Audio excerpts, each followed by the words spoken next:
Hey everybody, it's Mike here. Welcome to the channel and welcome to a new video in my 2025. Well, I received a question, and this was how to create a spiral on the grip of a tool or a sword or a dagger or something like that, right?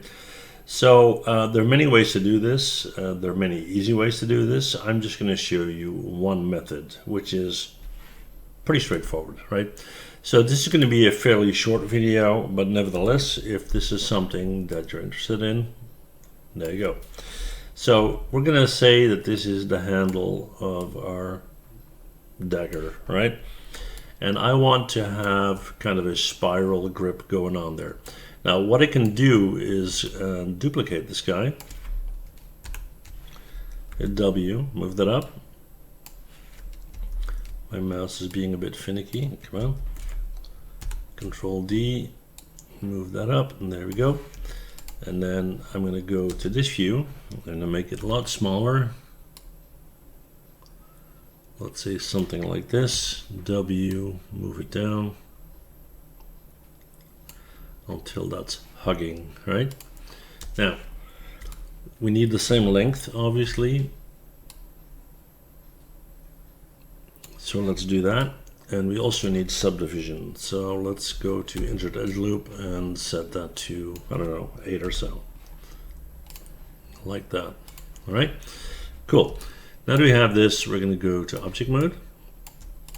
We're going to select it and we're going to move its pivot point to the center of the big one, right? So hit W to move, right? We're going to hit the insert key, which will allow us to move it. We're going to hold on the X and we're going to snap it to the center. Then we're going to hit the insert key again. So now we have one. Control D to duplicate, E to rotate, hold down J, and then hit Shift D until we go all the way around. So now we have this hugging the center, right? And you don't really need the center, but it's just to give you a better illustration of what's going on. Then we're going to grab all of this minus the center one. So this minus that, yeah. We're going to go to mesh and combine. Edit, delete by type, history, and modify freeze transformation. There you go. And from here on, it is very, very simple. What you do is you grab this guy, you go right click to a vertex, right? And then you select all the rows except one. Come on. My mouse is driving me nuts. Let me try this from here. All right, so we've got these selected. Now what you're going to do is you're going to rotate this. So this is your rotation. You're going to hold down J while you do that. So that's one rotation. Then you're going to go back and you're going to skip one row. So we're going to do this. And again, hold down J and rotate once. Skip one again, rotate once. Skip again,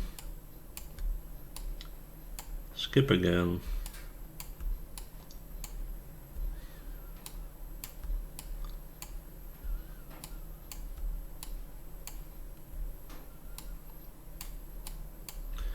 And the final one. All right. Now this hasn't been smoothed out yet, right? So, but it already looks pretty good. If I go in here and I turn on, where is it? Ambient occlusion, looks very nice, right? But you can also hit 3 to preview smooth it. Of course, the ends will be pinched, but you can solve that by adding edges. But this is one method, how you can do this. So yeah, put it in your tool belt, use it when needed, and that's it for me. That's it for this short video. Thank you so much for watching. If you enjoyed the content, do me a favor, hit that subscribe button, right? Well, I'll see you guys in the next video, and until then, stay safe, stay healthy. Bye.